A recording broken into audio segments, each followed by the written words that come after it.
السلام علیکم ورحمۃ اللہ وبرکاتہ۔ الحمد للہ وکفیٰ والصلاة والسلام علی سید الرسل وخاتم الانبیاء اما بعد فاعوذ باللہ السمیع العلیم من الشیطان الرجیم بسم اللہ الرحمن الرحیم۔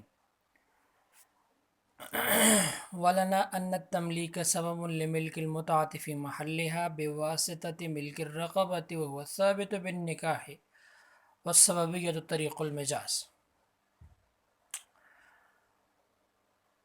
وينعقد بلفظة البيع هو الصحيح لوجود طريق المجاز، ولا ينعقد بلفظة الإجارة في الصحيح لأنه ليس بسبب لملك المتعة، ولا بلفظة الإباحة والإحلال والإعارة لما قلنا، ولا بلفظة الوصية لأنها توجب الملك مضافا إلى ما بعد الموت إلى آخره۔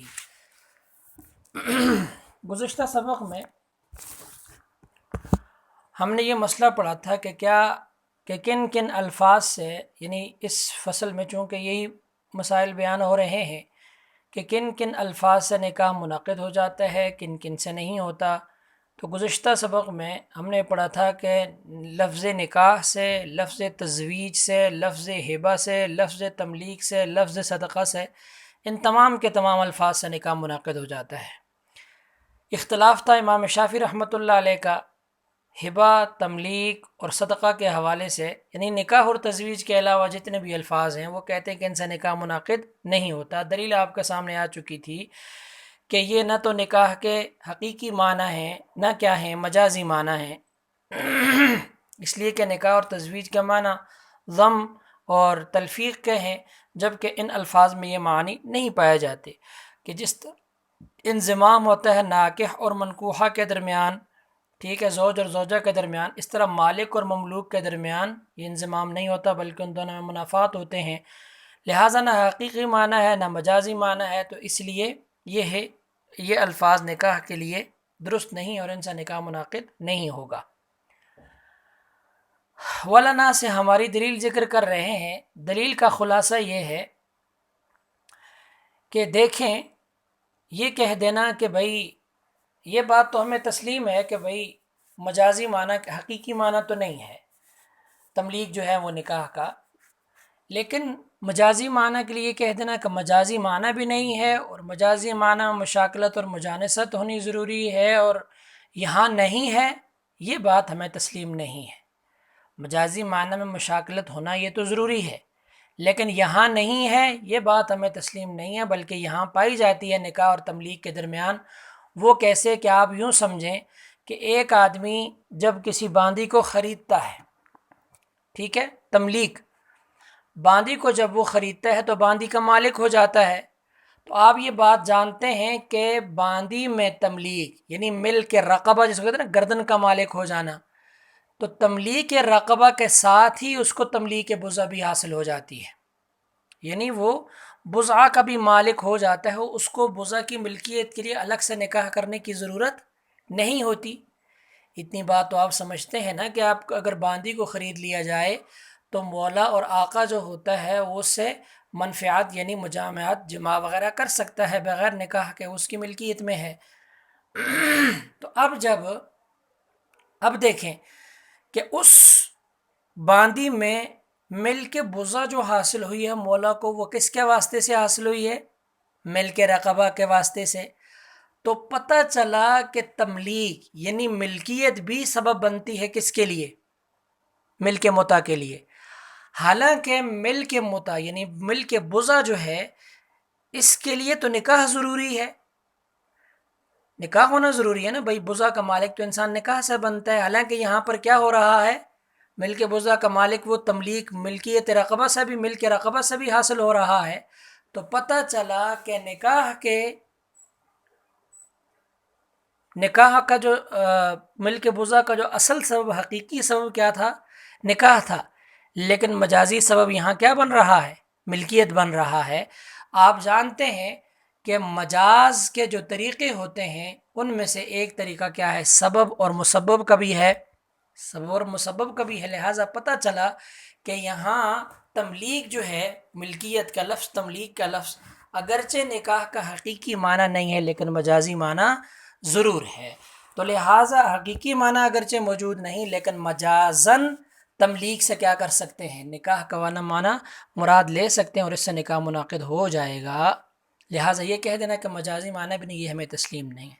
تو اب دیکھیے کتاب میں وَلَنَا أَنَّ التَّمْلِيكَ سَبَبٌ لِمِلْكِ الْمُتَعَةِ، تملیغ سبب بنتا ہے ملک متع کے لیے. تملیغ یعنی ملک رقبہ وہ سبب بنتا ہے ملک متع کے لیے فی محلہا، محل متع میں. یہ قید احترازی ہے کہ اس لیے کہ یہ ان صورتوں میں ہے کہ تملیغ تب کہ محل جہاں محل ہو. اب اگر کوئی بندہ غلام خرید لے تو اس میں تو ملک متع حاصل نہیں ہوتا نا، ملک متع تو باندھی میں ہی حاصل ہوگا. اس لیے کہا کہ فی محلہا بواسطۃ ملک رقبہ، لیکن یہ ملک رقبہ کے واسطے سے ہوتا ہے. پہلے ملک رقبہ حاصل ہوتی ہے تب ملک بضع حاصل ہوتی ہے، وگرنہ ملک بضع کے لیے نکاح ضروری ہے. وہو ثابت بالنکاح، اور یہی ملک متع جو ہے وہ نکاح سے ثابت ہوتا ہے. اور والسببیت طریق المجاز، اور سببیت یعنی سبب ہونا یہ کیا ہے، مجاز کے طریقوں میں سے ہے. لہٰذا یہاں پر مجازی معنی موجود ہے. لہٰذا تملیغ سے اور ملکیت والے الفاظ اور جیسے دوسرے ہم معنی ہیں، ہبہ ہے، صدقہ ہے، وغیرہ وغیرہ، ان تمام کے تمام سے کیا ہو جائے گا، نکاح منعقد ہو جائے گا. آگے کہتے ہیں کہ ولا وینعقد بلفظۃ البیع، بے کے لفظ سے بھی کیا ہو جائے گا، نکاح منعقد ہو جائے گا. ہو الصحیح، یہاں پر ہو صحیح کہا ہے، پتہ چل رہا ہے کہ یہ کسی کا قول سے احتراز ہے. تو وہ کیا ہیں، ابو بکر اعمش ہیں، فقہا میں سے ابو بکر اعمش کے قول سے احتراز کیا ہے. وہ کہتے ہیں کہ بے کے لفظ سے جو ہے وہ کیا ہے، نکاح منعقد نہیں ہونا چاہیے. وہی دلیل جو پر امام شافعی رحمۃ اللہ علیہ کی دلیل تھی. لیکن ہمارا وہی جواب جو امام شافعی رحمۃ اللہ علیہ کو جواب تھا کہ مجازن کیا ہے، یہاں یہ کیا ہے، سبب موجود ہے. لہٰذا بے کے لفظ سے بھی کیا ہو جائے گا، نکاح منعقد ہو جائے گا. وینعقد بلفظۃ البیع والصحیح، یاد رکھیے گا وہ صحیح جب بھی امام رحمۃ اللہ علیہ فرماتے ہیں، امام صاحب ہدایہ، تو وہاں پر کیا ہوتا ہے، کہیں نہ کہیں کوئی بات چھپی ہوتی ہے کہ کوئی اور قول بھی ہے جو کہ صحیح نہیں ہے. تو وہ صحیح لے وجود طریق المجاز، مجاز کا طریقہ موجود ہے، اس لیے لفظ بیع سے بھی کیا ہو جائے گا، نکاح منعقد ہو جائے گا. اور پھر کہتے ہیں کہ ولا ینعقد بلفظۃ الاجارۃ فی الصحیح، کہتے ہیں اجارہ کے لفظ سے نکاح منعقد نہیں ہوگا صحیح قول کے مطابق. بیع سے منعقد ہو جائے گا، کوئی عورت کہہ دے کہ بیعت لک نفسی، لیکن اجارہ کے لفظ سے جو ہے وہ نکاح منعقد نہیں ہوگا.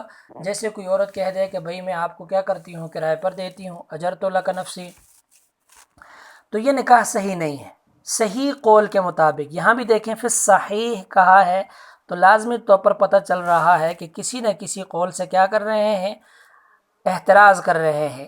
تو امام کرخی رحم اللہ ہیں، وہ فرماتے ہیں کہ اجارہ کے لفظ سے بھی کیا ہو جاتا ہے، نکاح صحیح ہو جاتا ہے. اور وہ دلیل بھی دیتے ہیں کہ قرآن مجید میں آتا ہے کہ وَآتُوهُنَّ أُجُورَهُنَّ بِالْمَعْرُوفِ. یہاں پر دیکھیں اجور کا لفظ ہے، پتہ چلتا ہے کہ اجرت، تو اجارہ سے نکاح صحیح ہو جانا چاہیے.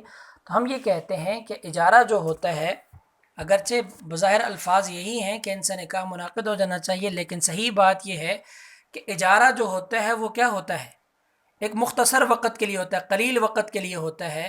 اور نکاح ایک ایسی چیز ہے کہ جو ابد کے لیے ہے، یہ عارضی چیز نہیں ہے بلکہ ابدی چیز ہے، یعنی دم آخر. یہ ایسا معاہدہ ہوتا ہے پہلے سے. یہ الگ بات ہے کہ بیچ میں کوئی ایسے حالات آ جائیں کہ وہ ختم ہو جائے، لیکن یہ کہ یہ ہوتا ہمیشہ ابدی کے لیے ہے معاملہ. لہٰذا اجارہ جو ہوتا ہے وہ وقتی چیز ہے، ابدی چیز نہیں ہے، یہی فرق ہے بس.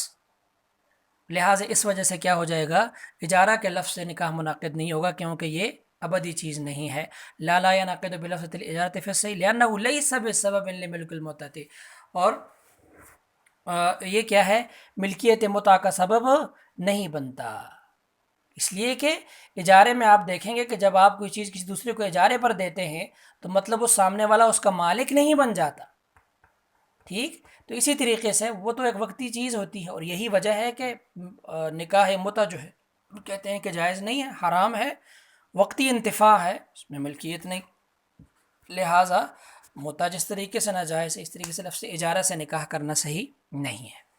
آگے فرمایا کہ ولا بلفظۃ الاباحۃ والاحلال والاعارۃ، یہ تینوں کلمات ہیں، اباحہ، کوئی عورت کہے کہ میں آپ کو تمہارے لیے مباح قرار دے دیا، والاحلال میں نے تمہارے لیے اپنے آپ کو حلال کر دیا، والاعارہ میں تجھے اپنے آپ کو عاریت پر دیتی ہوں، تو ان تمام الفاظ سے بھی کیا ہوگا؟